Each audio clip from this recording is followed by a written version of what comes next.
tema do vídeo de hoje é o dízimo no Novo Testamento. Hebreus capítulo 7, verso 8 afirma: aliás, aqui os que recebem dízimos são homens mortais, porém ali o dízimo foi recebido por aquele de quem se testifica que vive. O autor de Hebreus vai nos apresentar uma perspectiva, uma simbologia importantíssima sobre o dízimo, e ele claramente sinaliza que está relacionado com a pessoa de Cristo. Mas antes de falar a respeito do assunto, já ciente de que a própria questão não só do dízimo, mas de muitos aspectos da lei de Moisés, quando aplicados no contexto do Novo Testamento, acabam sendo assuntos muito debatidos, discutidos, as pessoas têm uma dificuldade enorme de lidar com o que continua da lei e o que não. Para muitos, os critérios de interpretação em relação entre a lei de Cristo e a de Moisés parecem ser vagos, subjetivos, mas a Bíblia traz um ensino sobre isso. Eu gosto de dizer que normalmente a gente só precisa juntar as peças do quebra-cabeça. Então, se você caiu nesse vídeo sem ter assistido alguns vídeos anteriores, porque estamos trazendo aulas sequenciais e progressivas, eu quero recomendar que você assista primeiro Mudança de Lei, parte 1 e parte 2, antes de continuar assistindo esse vídeo. Vai fazer muito mais sentido a construção, o assunto será recebido de uma maneira completa e com os devidos fundamentos, mas até para encorajá-lo a assistir os vídeos de Mudança de Lei, parte 1 e 2, ou mesmo se você já assistiu algumas semanas, eu quero rapidamente recapitular. Hebreus capítulo 7, o texto que nós vamos estudar aqui, diz no verso 12, que onde há mudança de sacerdócio, a mudança de lei. E a Bíblia está falando da mudança do sacerdócio levítico, da antiga aliança, da lei de Moisés, para o sacerdócio de Cristo, da nova aliança. E a Bíblia diz, com mudança de sacerdócio, a mudança de lei.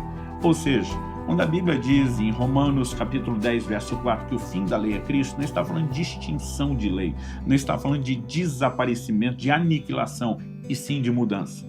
E com a mudança, nós precisamos entender que não se justifica dizer que não estamos mais debaixo de nenhum tipo de lei.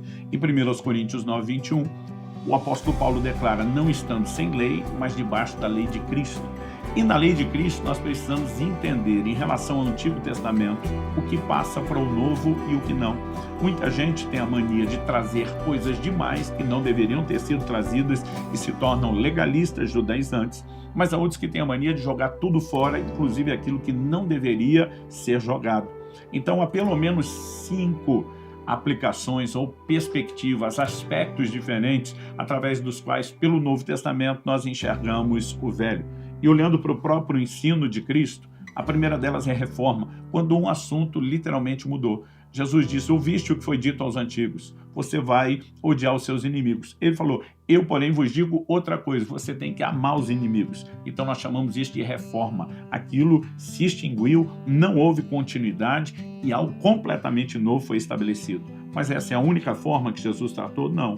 Ele também tratou em segundo lugar com o que chamamos de ampliação. Ele diz, ouviste o que foi dito aos antigos, não adultere. E diz, eu porém vos digo, qualquer que olhar para uma mulher com intenção impura, aqui Jesus não revogou o mandamento sobre o adultério, mas o ampliou. Esse segundo aspecto nós chamamos de ampliação. O terceiro é o cumprimento. Hebreus 10, 1 diz que a lei não tem imagem exata das coisas, e sim a sombra de bens vindouros. Então, quando Cristo diz em Mateus 5,17, eu não vim revogar a lei, eu vim cumprir, ele está dizendo, não vim meter o pé e jogar tudo fora. Eu vim cumprir. Cumprir o quê? O aspecto profético. E tudo aquilo que simbolicamente e profeticamente apontava para realidades que se cumpriram em Cristo, sombras de bens vindouros, elas a partir do cumprimento têm um novo significado. Então a circuncisão claramente não continua de forma literal, mas continua de forma simbólica, assim como a oferta de incenso, que é vista como a oração dos santos. Além dessa lente, temos também ajuste, que é o que vamos explorar nesse vídeo. Em ajuste nós temos 2 tipos de ajustes. Ou nós temos uma mudança de prática com continuidade de propósito, ou nós temos mudança de propósito com continuidade de prática, mas nós temos ou o propósito ou a prática entrando com algum ajuste acontecendo. Em quinto lugar, permanência. Por exemplo, a Bíblia nos ensina no Novo Testamento a continuar não comendo sangue nos exatos termos em que isso acontecia no Antigo Testamento. A proibição do homicídio continua da mesma forma como antes. E nós precisamos de uma leitura clara sobre essas coisas. Portanto, eu preciso encorajá-lo a assistir esses vídeos, porque estamos, como eu disse, construindo progressivamente. Dito isso, vamos voltar para o livro de Hebreus. Em primeiro lugar, eu quero destacar aqui como nosso ponto de partida o ensino de Hebreus. Primeira coisa que eu quero falar sobre este ensino de Hebreus é que há uma construção da linha de raciocínio envolvendo já muitos capítulos. Mas no final do capítulo 6, nos versos 19 e 20, vamos entender o contexto. A Bíblia diz assim: temos essa esperança por âncora da alma, segura e firme, que entra no santuário que fica atrás do véu. De que santuário ele está falando? Do santuário de Moisés. Mas ele diz assim: onde Jesus, como precursor, entrou por nós, tendo se tornado sumo sacerdote para sempre, segundo a ordem de Melquisedeque. E aqui ele está citando o Salmo 110:4. O Senhor jurou e não voltará atrás. Você é sacerdote para sempre, segundo a ordem de Melquisedeque. Então, há uma mescla de assuntos. Em primeiro lugar, ele está falando do santuário de Moisés, que é algo ligado à lei. Mas ele fala de Jesus entrando além do véu. Ou seja, agora ele está usando a simbologia do Antigo Testamento e do tabernáculo de Moisés para falar da obra que Cristo realizou e concretizou por nós. Mas ao introduzir o ensino de Cristo e do seu sacerdócio, ele já entra com uma declaração profética e messiânica de que Cristo é sacerdote segundo a ordem de Melquisedeque. Por quê? Cristo procede da tribo de Judá. Ele não era da tribo de Levi, tribo exclusiva, chamada exclusivamente para o sacerdócio, sendo que nenhuma outra poderia. Então, é esse contexto aqui da mudança de sacerdócio que vai sustentar a declaração de Hebreus 7:12, um pouquinho mais para frente, onde a mudança de sacerdócio, a mudança de lei.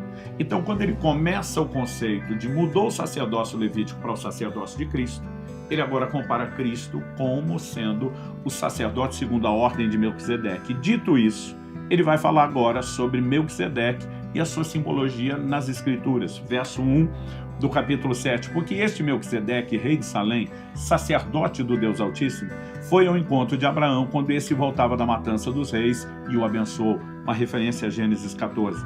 Foi para ele que Abraão separou o dízimo de tudo. Primeiramente, o nome dele significa rei da justiça, depois também é rei de Salém, ou seja, rei da paz. Sem pai, sem mãe, sem genealogia, ele não teve princípio de dias nem fim de existência, mas feito semelhante ao Filho de Deus, permanece sacerdote para sempre. Então, nós vamos tomar aqui algumas dessas declarações, são importantes nessa analogia entre Cristo e Melquisedeque.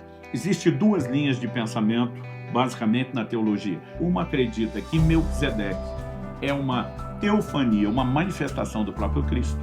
E a outra linha acredita que Melquisedeque é um tipo, um símbolo, uma figura de Cristo, particularmente a linha que eu adoto. Eu não quero discuti-la profundamente, o assunto requer muito debate, mas a Bíblia diz que ele foi feito semelhante ao Filho de Deus. Se ele é o Filho de Deus na teofania, ele não pode ser feito semelhante a quem ele já é. Então a Bíblia tem que dizer que ele é o Filho de Deus. Então, para mim, essa declaração foi feito semelhante é figurativo. Alguns defendem, mas ele não tinha pai, mãe, não tinha genealogia, não tem começo nem fim, é Cristo. Não. Por não ter genealogia registrada na Escritura, ou seja, não tem pai e mãe, não tem o registro do nascimento nem da morte, a Bíblia toma isso como uma figura da pré-existência do Cristo eterno, porque o Cristo humano tem começo de dias e ele tem genealogia. Então, nós precisamos entender que é dessa maneira que a Bíblia diz que ele é feito semelhante. A ausência de alguns detalhes não é apresentada de forma acidental, mas intencional, como uma referência a Cristo. Dito isso, agora o verso 4 vai continuar falando de Melquisedeque, mas é importante que a gente entenda que ele simboliza Cristo. No entanto, a verdade que eu vou aplicar aqui sobre o dízimo, ela não muda para esses dois grupos. Para aquele que acredita que Cristo é uma teofania e para aqueles que acreditam que Melquisedeque é só uma figura de Cristo. A verdade final, ela não vai mudar em absolutamente nada. Mas vamos seguir a leitura. Verso 4. Vejam como era grande esse a quem Abraão, o patriarca, pagou o dízimo tirado dos melhores despojos. Ora, os que dentre os filhos de Levi recebem o sacerdote, tem ordem, de acordo com a lei, de recolher os dízimos do povo, ou seja, dos seus irmãos, embora esses sejam descendentes de Abraão. Todos procedem do mesmo patriarca, mas uma tribo foi privilegiada e recebeu da parte de Deus o direito de receber os dízimos, e isso determinava o seu sustento. Agora olha o verso 6. Entretanto, aquele cuja genealogia não se inclui entre os filhos de Levi, está falando de Melquisedeque, como figurando Cristo, recebeu dízimos de Abraão e abençoou aquele que havia recebido as promessas. Evidentemente, não há dúvida de que o inferior é abençoado pelo superior. Se você pega a linha de pensamento do livro de Hebreus desde o início, ela visa enfatizar a superioridade do sacerdócio de Cristo. Por exemplo, no capítulo 3, Moisés foi fiel sobre a casa como servo, Cristo, porém, como filho. O tempo todo o sacerdócio de Cristo está sendo exaltado em relação ao sacerdócio levítico da lei de Moisés. Então aqui, no verso 7, diz: evidentemente não há dúvida de que o inferior é abençoado pelo superior. Então, quando lá no verso 4 ele está dizendo: veja como era grande esse a quem Abraão deu dízimo, ele está dizendo: se Abraão se inclina diante dele para ser abençoado por ele, e é o maior que abençoa o menor, então esse homem é maior do que Abraão, esse homem é maior do que a tribo de Levi que procede de Abraão. Essa é a ênfase. Dito isso, o verso 8 diz assim: aliás, aqui os que recebem dízimos são homens mortais. Ele está falando da tribo de Levi, ainda no sacerdócio do Antigo Testamento, da lei de Moisés, recebendo os dízimos, e no exemplo que ele dá aqui. Mas quando ele diz assim, porém ali ele faz a referência de Gênesis 14, que é o exemplo que ele está dando. Porém ali, o dízimo foi recebido por aquele de quem se testifica que vive. Ou seja Melquisedeque uma figura de Cristo, uma teofania, a Bíblia claramente apresenta que quem recebeu os dízimos aqui foi Cristo. E a partir do momento que isso é declarado, o verso 9 diz: e por assim dizer é figura de linguagem, a tipologia que vai ser apresentada. Também Levi, que recebe dízimos dos seus irmãos das outras tribos, pagou-os na pessoa de Abraão. E o verso 14 explica como Levi fez isso, porque Levi, por assim dizer, novamente, já estava no corpo de seu pai Abraão. O original, diz, ele estava nos lombos de seu pai Abraão, quando Melquisedeque foi ao encontro desse. Ou seja, a Bíblia está dizendo, quando Abraão se curva diante de Melquisedeque e representa Cristo, Levi, que ainda não existe, porque na verdade é o seu bisneto, Abraão ainda iria gerar Isaque, que por sua vez iria gerar Jacó, que Deus mudaria o nome para Israel, que iria gerar, entre tantos filhos, Levi. Mas a Bíblia está dizendo que Levi estava nos lombos de Abraão. É lógico que, naturalmente falando, ele não está lá. A Bíblia pega algo simbólico para dizer quando Abraão se curvou, quem se curvou foi a tribo de Levi, entregando os dízimos a quem? Melquisedeque, que é a figura de Cristo. Gente, honestamente, se esse texto não está falando da passagem dos dízimos da antiga aliança para a nova, do antigo sacerdócio para Cristo na nova aliança, me explica qual é o propósito dessa declaração do livro de Hebreus.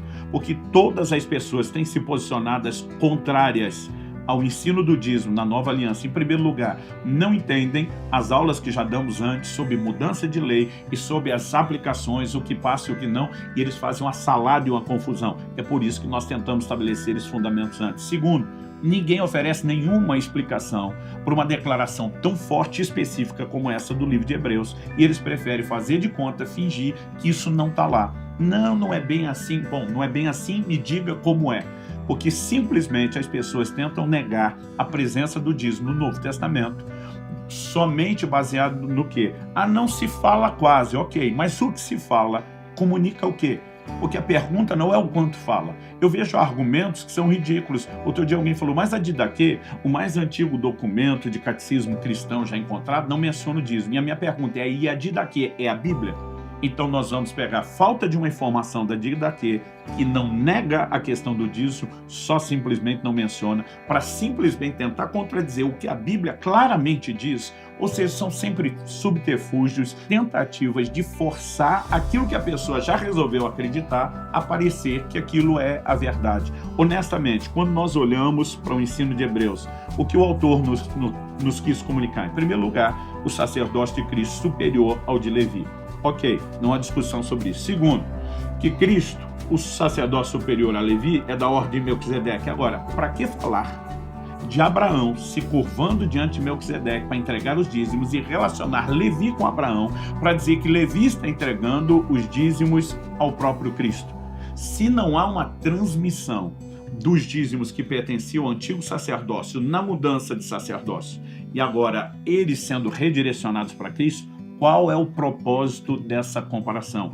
O que, prática e objetivamente falando, o autor de Hebreus queria nos comunicar? Para mim não há nenhuma outra lição, a não ser a passagem do dízimo. O dízimo era a 10ª parte da renda. Agora, sempre que falamos do que passa do Antigo para o Novo Testamento, nós temos uma série de filtros.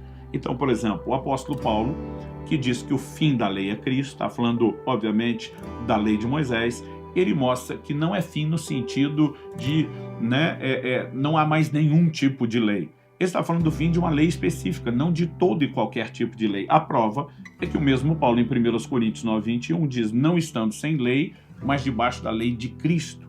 Então, Cristo disse claramente que ele nos dava mandamentos, e ele disse que aquele que tem os seus mandamentos e os guarda é aquele que o ama. Ou seja, seus mandamentos eram para ser guardados.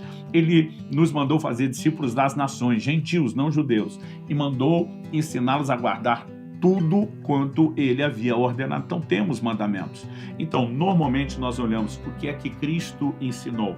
Como os apóstolos, debaixo da autoridade e orientação de Cristo, replicaram o que ele falou, ampliaram o que ele falou, ou acrescentaram algumas coisas que na época ele não falou. O próprio Jesus disse aos seus apóstolos em João, no capítulo 16, ele diz, tenho muito o que vos dizer, mas vocês não podem suportar agora. Então ele diz, quando vier o Espírito da verdade, ele vos comunicará. Obviamente Jesus deixou claro que ele não tinha fechado todo esse pacote e que muita coisa seria transmitida ainda a eles. O próprio Cristo ressuscitado, entre a sua ressurreição e a assunção aos céus, aparece aos seus apóstolos durante 40 dias, falando a respeito das coisas concernentes ao reino de Deus. Paulo, que não estava entre esse grupo, diz depois, por meio das revelações, porque eu vos entreguei aquilo que também recebi do Senhor. Então, os apóstolos, obviamente, estavam debaixo da autoridade do Senhor.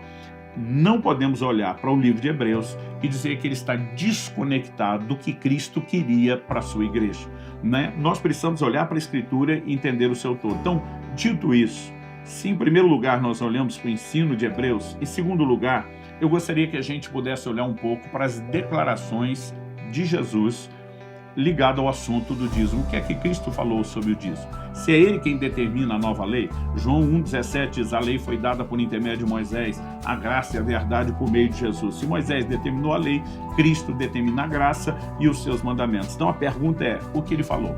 Em primeiro lugar, eu e você não podemos ignorar uma declaração que está, aparentemente, alguns podem olhar e dizer, não, ela não fala diretamente sobre o dízimo. Ok, mas vamos olhar o que ela diz.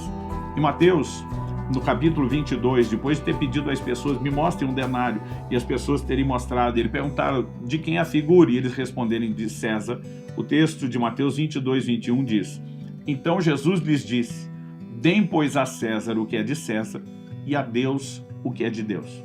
Então toda a discussão começa com as pessoas fazendo uma pergunta direta, é lícito pagar o imposto, o tributo a César ou não? O que é que Jesus responde? Me mostra aí a figura do dinheiro. De quem a imagem que está aí? Né? Eles dizem de César, eles dizem, então paga a César o que é de César. Em primeiro lugar, Jesus sustentou o imposto.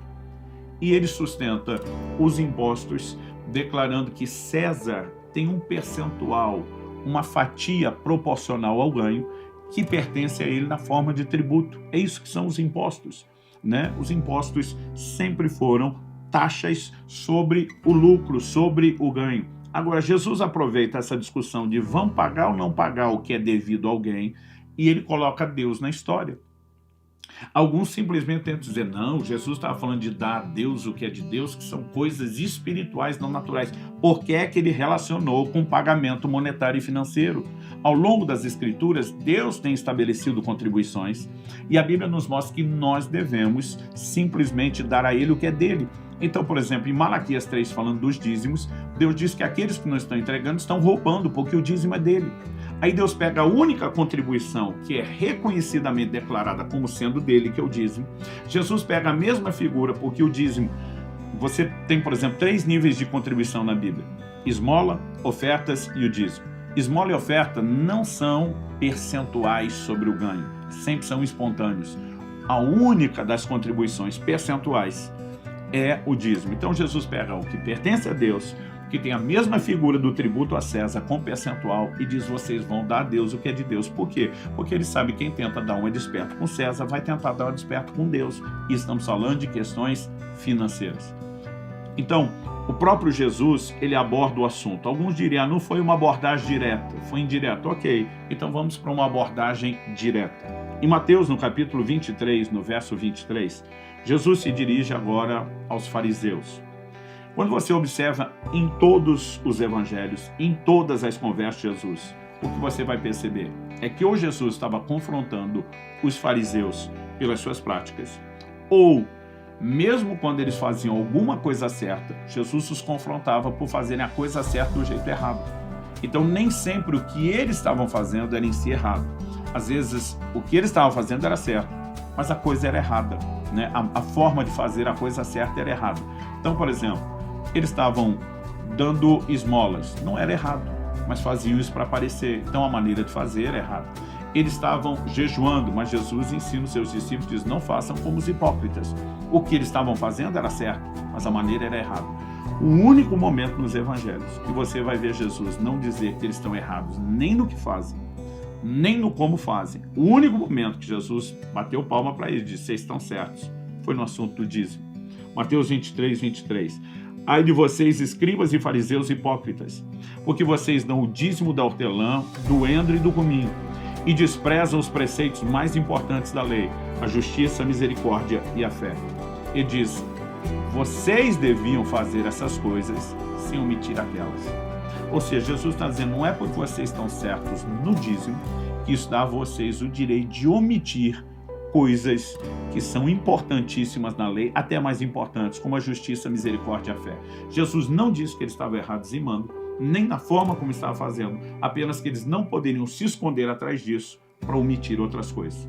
Ou seja, quando olhamos para as declarações de Jesus, não há: ouviste o que foi dito aos antigos, nem o dízimo, eu porém vos digo, acabou. Não existe uma declaração de Jesus que apresente remoção, não existe uma declaração de Jesus que apresente uma adaptação, não existe uma declaração de Jesus que trata o assunto dízimo como simbólico, nem dos apóstolos em tudo que eu estou falando.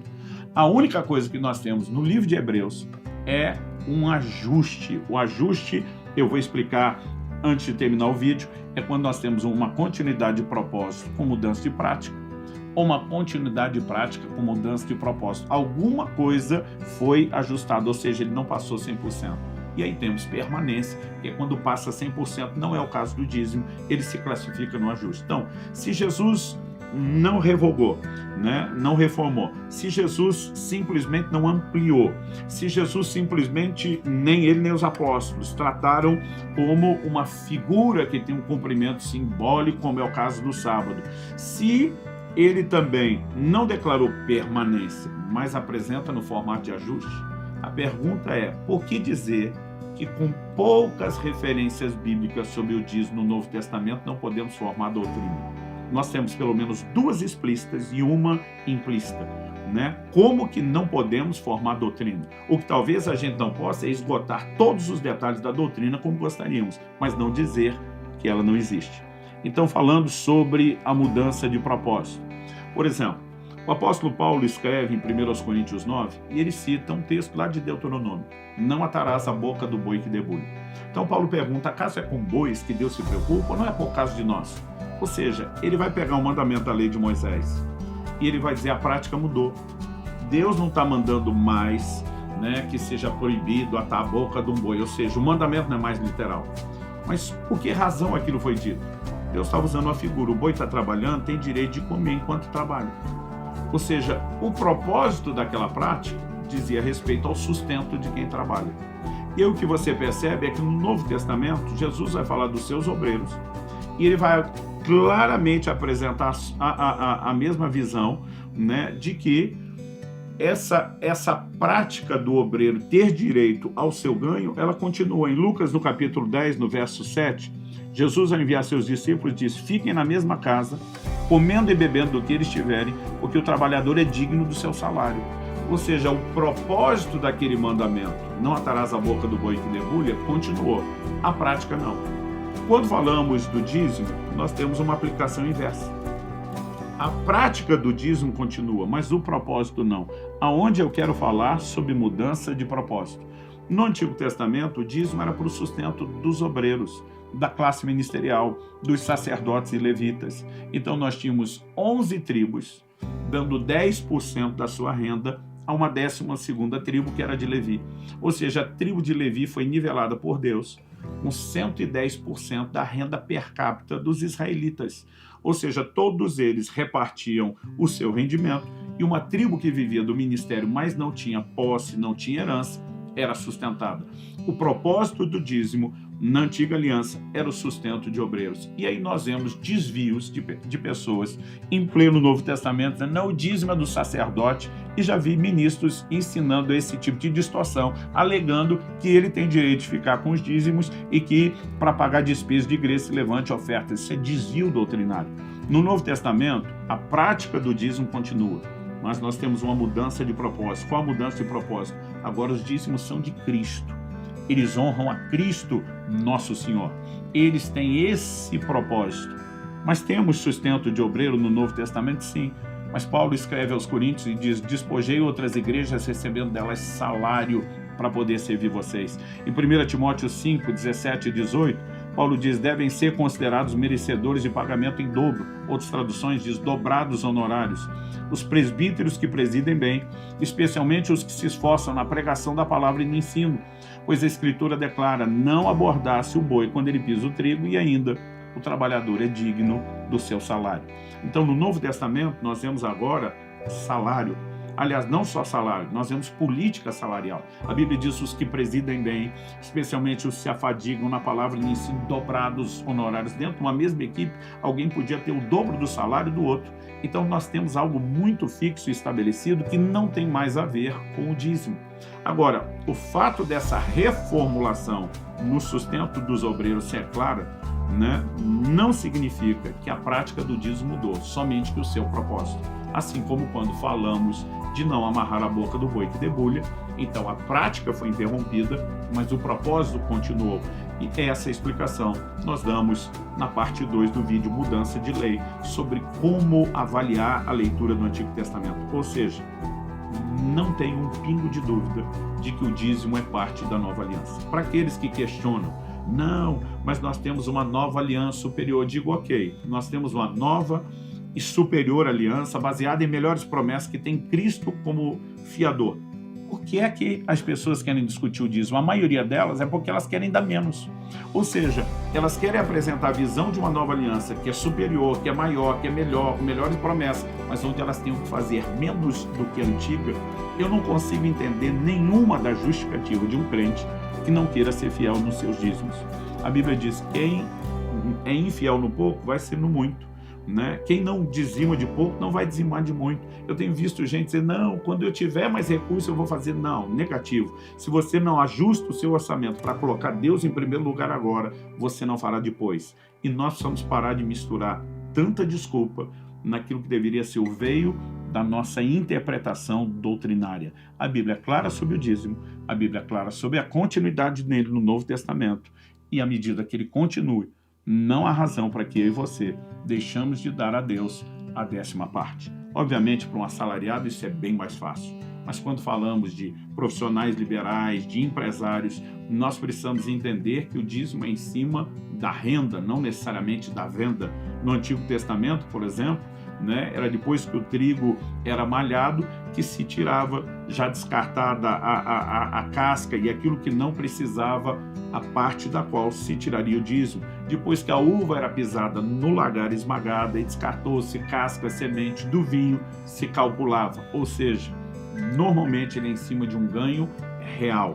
Mas fica aqui o meu encorajamento para que possamos não só entender que a prática continua, mas que ela é também fundamento doutrinário, parte daquilo que está no Novo Testamento, e que não há nenhum motivo para que a gente não seja fiel, honrando o Senhor Jesus e aquilo que Ele tem feito por nós, por meio da nossa fidelidade nos dízimos.